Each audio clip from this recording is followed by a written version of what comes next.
Ninguna pregunta sin respuesta, ninguna duda por resolver.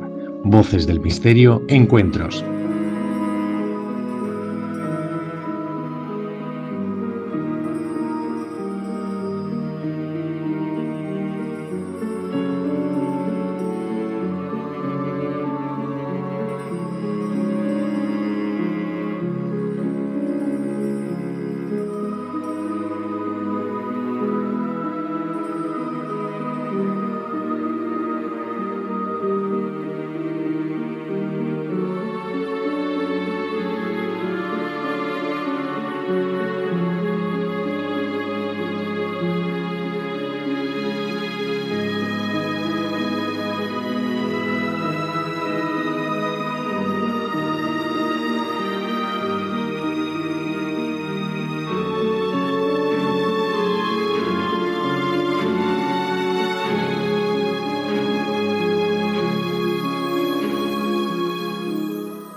James, cielo, ¿te pasó algo cuando nos separamos en el pasillo?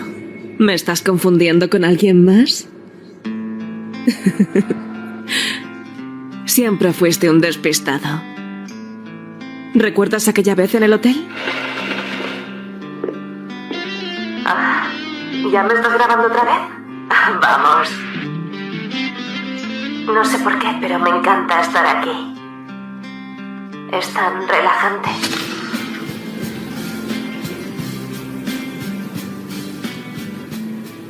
En mis sueños más intensos veo ese pueblo. Prometiste llevarme allí de nuevo algún día, pero nunca lo hiciste.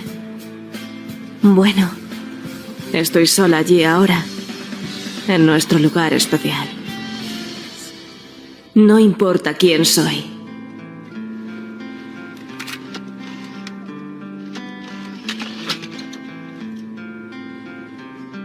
Estoy aquí para ti, James. ¿Ves?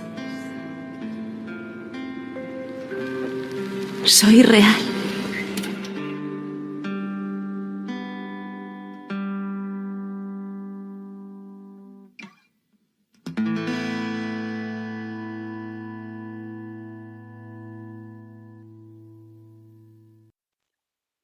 ¿Qué tal, amigos, amigas? Bienvenidas un día más a hoy, esta nueva cita que tenemos en los que vamos a hablar de juegos de terror. Sabéis que tengo un blog que se llama El Último Cartucho y que hablo precisamente de juegos de terror, videojuegos de terror. Y hoy no vamos a hablar de fantasmas, ni de casas, ni de leyendas urbanas.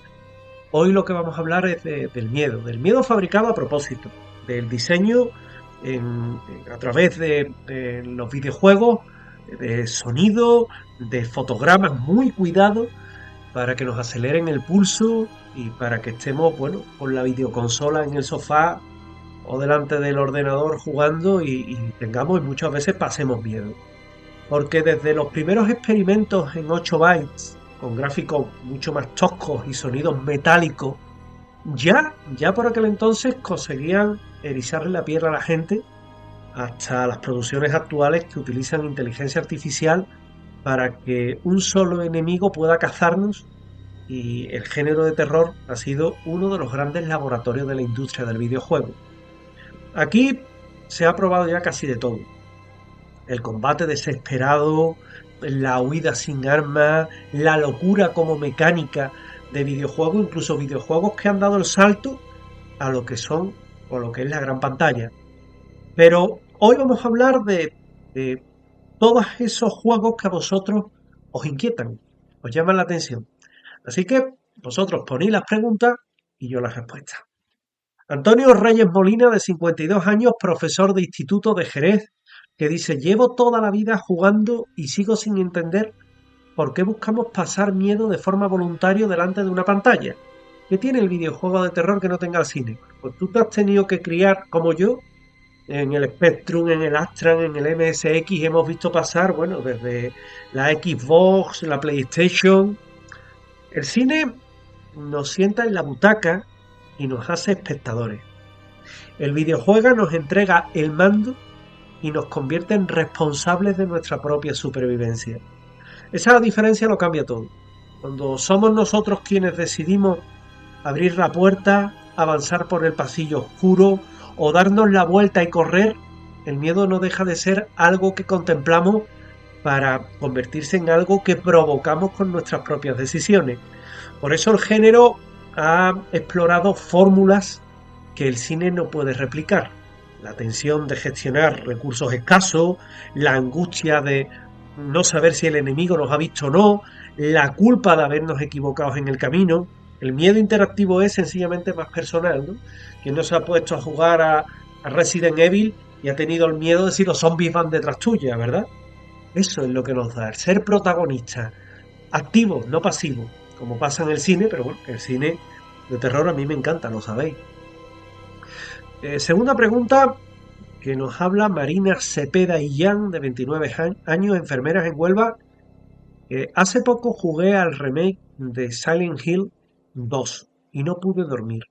¿Qué hizo especial a este juego cuando salió en 2001? Bueno, Silent Hill 2, que llegó en un momento en el que el terror en los videojuegos se apoyaba sobre todo en sustos repentinos, en monstruos que saltaban de la nada, y Konami dio un giro radical. Convirtió la niebla, el silencio, la simbología psicológica como verdaderas herramientas del miedo. Y la ciudad de Silent Hill, fíjate, del silencio, no perseguía al jugador con monstruos aleatorios ni con zombies, sino que reflejaba literalmente la culpa y el dolor del propio James, el protagonista. Y esa idea de que los monstruos son proyecciones de la mente atormentada del personaje sentó las bases del terror psicológico moderno.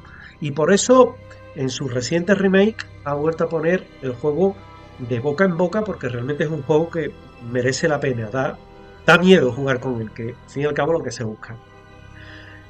Francisco Javier Domínguez Ruedas, de 41 años, ingeniero en Sevilla.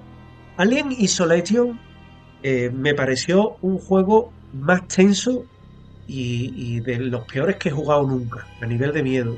¿Cómo consiguieron que un solo enemigo diera tanto miedo?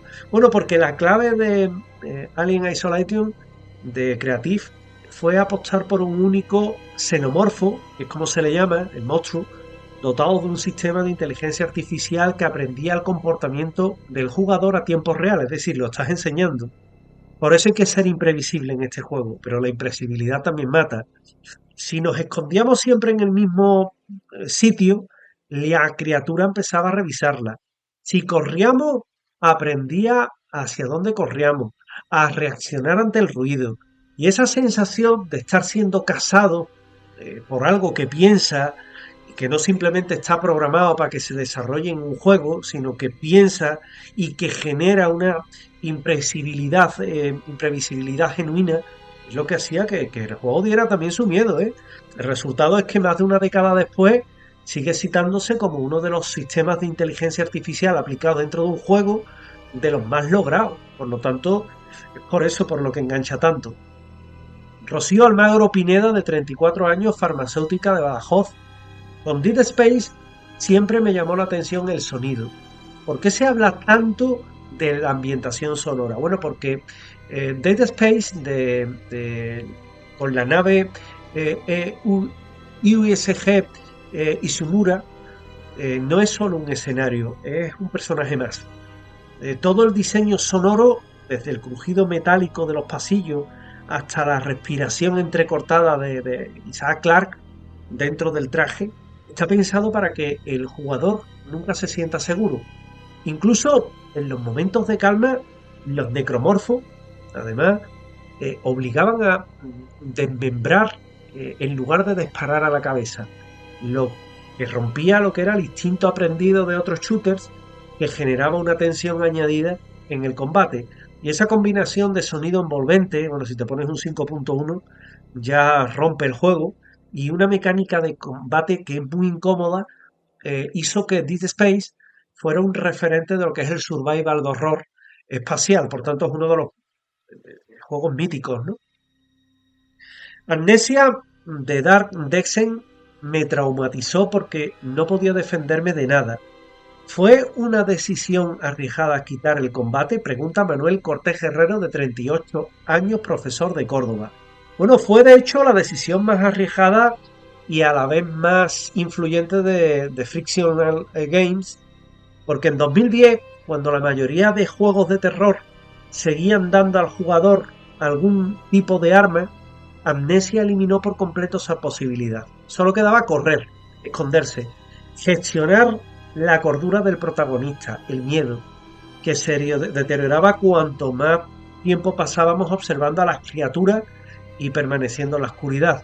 Y esa vulnerabilidad absoluta demostró que el miedo no necesita un contrincante, sino que es una amenaza de la que no podemos protegernos. Es una influencia que todavía se nota hoy prácticamente en todo el subgénero de videojuegos de terror de combate o de huida, pero sin combate. Beatriz Salas Montero, de 45 años, abogada de Almería. Jugué al Eternal Darkness de GameCube hace años y todavía recuerdo esos falsos mensajes de error. ¿Cómo se le ocurrió a un estudio engañar así al jugador? Bueno, Eternal Darkness introdujo por primera vez el llamador de cordura, el medidor de cordura. Un sistema que cuando bajaba lo suficiente generaba efectos que rompían la cuarta pared. Falsos mensajes de error de la consola, volumen que se bajaba solo, la sensación de que el mando dejaba de responder. Era como si la videoconsola estuviera poseída. Y el jugador nunca sabía si lo que estaba pasando era parte de la ficción o era un fallo real de la videoconsola, lo cual te genera mucho estrés y mucha ansiedad. Y esa ambigüedad, que es genial, eso es una genialidad del programador, esa ambigüedad entre lo que ocurre dentro y fuera del juego sigue siendo, más de 2 décadas después, una de las formas más originales de generar desconcierto que ha dado este género, ¿no? Por lo tanto, juegazo. Te metía en situación. Rafael Domínguez Osuna, de 27 años, camarero de Granada. En Outlast no pude parar de gritar delante de mis amigos. ¿Por qué funciona tan bien la idea de huir sin armas y grabando todo con una cámara? Bueno, Outlast es de Red Barrels y llevó al extremo la fórmula de terror indefenso. El protagonista es un periodista que solo cuenta con una cámara de visión nocturna cuya batería se está quedando agotada. Y eso obliga a tomar decisiones constantes entre ver con claridad en la oscuridad o quedarte completamente ciego para ahorrar energía. Y eso, si ponían la habitación oscura y entraba alguien en el cuarto y te daba, te pegaba un susto de muerte porque es que te metías en la acción. Al eliminar cualquier posibilidad de defensa, cada encuentro con los pacientes del manicomio se convertía en una persecución sin una salida negociada y solo la aplazaba, ¿no?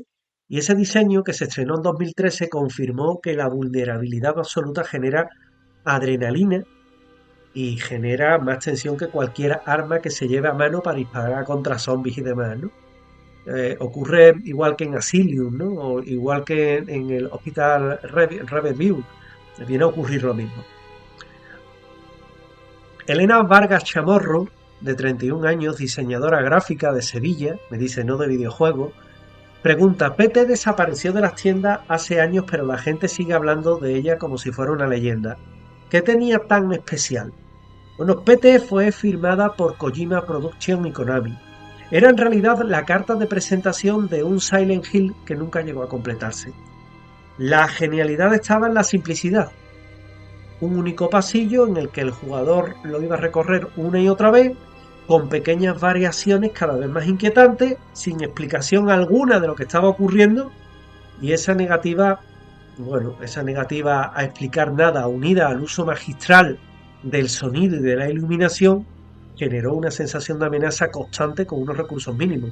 Y aunque fue retirada de las tiendas digitales, decían que era peligroso para el jugador, la influencia sigue siendo uno de los mejores juegos de terror de pasillos y bucles que se han lanzado al mercado. Óscar Belmonte, de 36 años, fotógrafo de Cádiz. Madison convierte una cámara de fotos instantánea en un elemento central del juego. ¿Cómo funciona esa mecánica? A ti te interesa porque eres fotógrafo.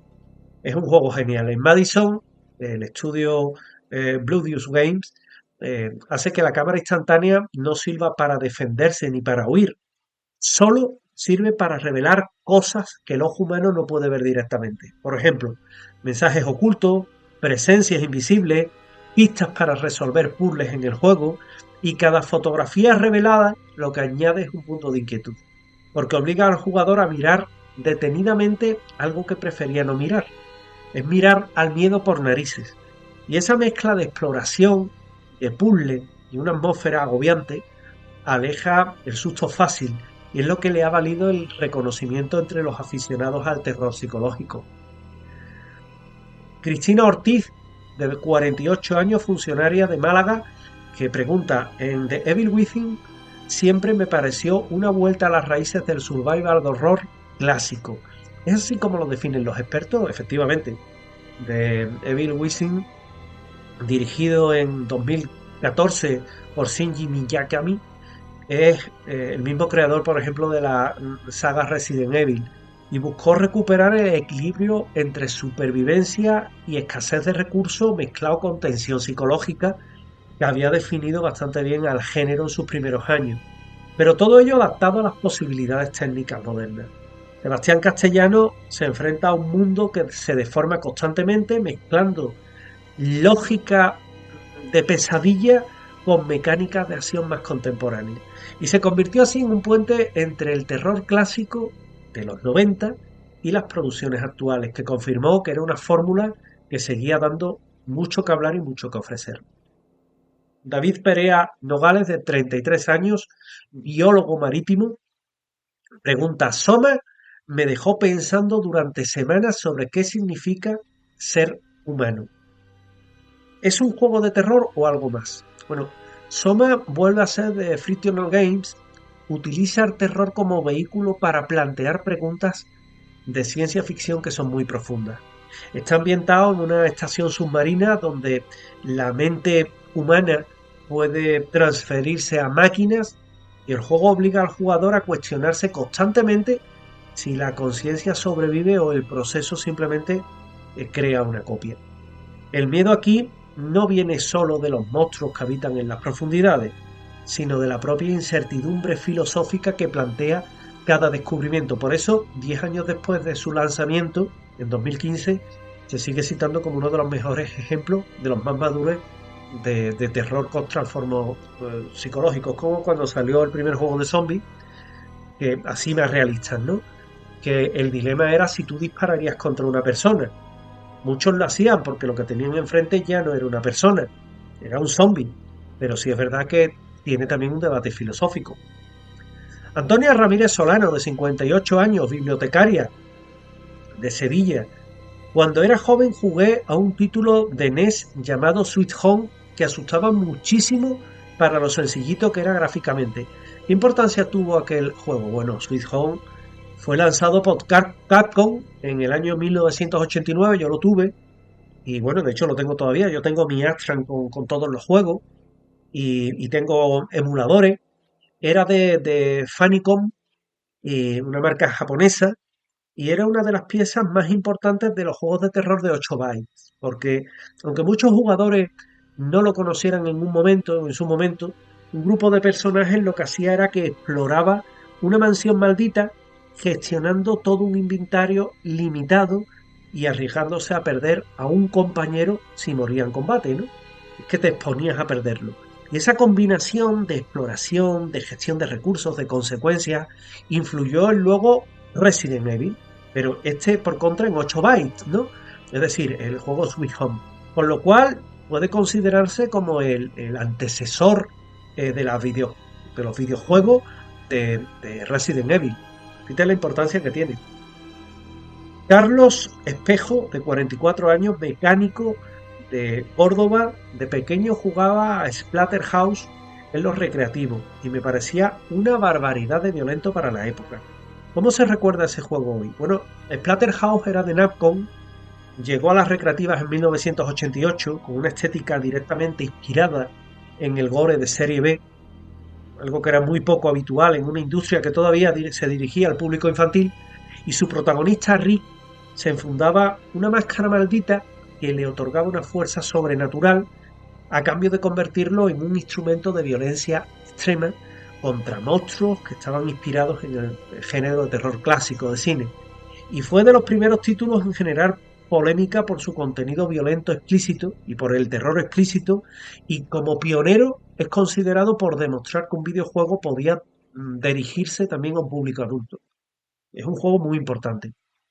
Última pregunta, que es de Susana, no, penúltima pregunta, Susana Padilla, de 39 años, veterinaria de Sanlúcar. Recuerdo que Clock Tower de la Super Nintendo y PlayStation tenía un personaje que perseguía al protagonista con una enorme tijera. ¿Qué aportó aquel juego al género? Bueno, Clock Tower era de Human Entertainment y introdujo una idea de que en aquel momento, sí, me lo estás preguntando, cuando pronuncio mal inglés en La noche más hermosa queriendo, ¿no? Pero hoy lo estoy haciendo bien. Introdujo una idea que resultaba revolucionaria, ¿no? Un enemigo llamado el Scissorman, que podía aparecer en cualquier momento, en cualquier lugar de la mansión, sin previo aviso, sin patrón fijo, obligando al jugador a huir, en lugar de luchar, ¿no?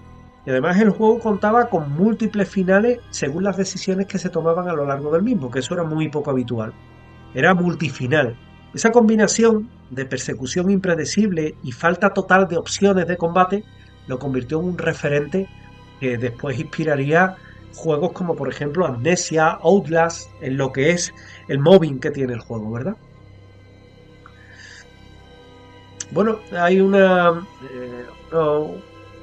más bien me hace esta última pregunta, me dice, después de repasar desde los 8 bytes, que hemos tocado muy poco, otro día haremos de 8 bytes, como el Goblin, como el Vampire, otros muchos juegos de 8 bytes. Después de repasar esta noche desde los pasillos de los 8 bytes hasta los sistemas de inteligencia artificial, ¿qué conclusión sacas sobre el terror en el videojuego? Y también, ¿hacia dónde crees que se mueve este género? Bueno, pues todo apunta a que el futuro del videojuego de terror pasa precisamente por la personalización del miedo, del que hemos hablado esta noche. Si Alien Isolation ya demostró desde hace una década que una inteligencia artificial capaz de aprender de lo que hace el jugador añade tensión, es razonable pensar, como estamos hoy día, que los títulos del futuro van a explotar mucho eso, ¿no? Generando experiencias nuevas con cada partida. No va a haber una mecánica, un escondite seguro, algo que se haga mecánicamente. A eso hay que sumar el interés por los remakes, por las reinterpretaciones de los clásicos. Hace poco sacaron para la PS Vita el Goblin, ¿no? Más actualizado, y aunque es un arcade, bueno, es un remake. Es el propio Silent Hill 2, ¿no? Que de alguna forma, veintitantos años después, sigue teniendo la misma fuerza. El terror, en definitiva, seguirá siendo uno de los géneros más experimentales de la industria del videojuego, precisamente porque su objetivo no es entretener sin más, sino incomodar y obligar a vivir las experiencias, y eso es muy importante. Y bueno, con esto último cerramos el programa de esta noche. Hemos viajado desde una mansión maldita en 8 bytes hasta una estación submarina que cuestiona lo que significa lo que es sentirse humano, pasando a pasillas que se repiten hasta el infinito, de criaturas que aprenden a cazarnos mejor cuanto más tiempo huyamos. Todos estos videojuegos y muchos más, separados por décadas y por generaciones de consolas y por ordenadores, los MSX, los Atari, los Spectrum, los Commodore, los Amstrad, han tenido siempre una misión. El juego de terror es que nos hagamos vulnerables, que nos sintamos vulnerables, de una forma que, como lo estamos viviendo, no es como en el cine, que está sentado en una butaca, sino que lo vive, hace que se consiga de una forma bastante especial. Gracias a todos, gracias por acompañarme una semana más. Sigan jugando, sigan sintiendo ese escalofrío que solo un buen videojuego de terror sabe provocar, y nos escuchamos, como siempre, como siempre digo, la semana que viene. Hasta entonces, buenas noches. Gracias. James, cielo, ¿te pasó algo cuando nos separamos en el pasillo? ¿Me estás confundiendo con alguien más? Siempre fuiste un despistado. ¿Recuerdas aquella vez en el hotel? ¿Ya me estás grabando otra vez? Vamos. No sé por qué, pero me encanta estar aquí. Es tan relajante.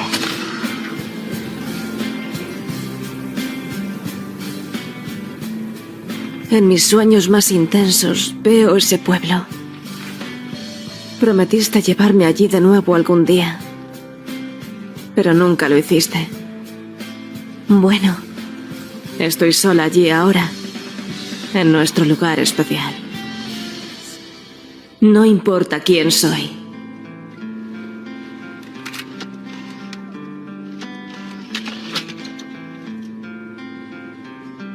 Estoy aquí para ti, James.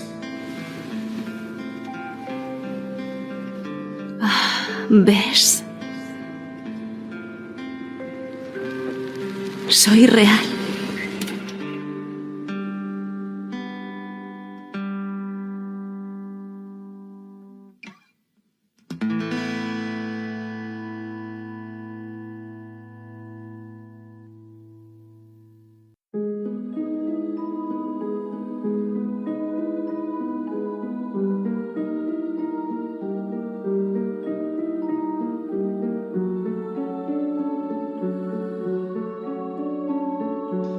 Ninguna pregunta sin respuesta, ninguna duda por resolver. Voces del misterio, encuentros.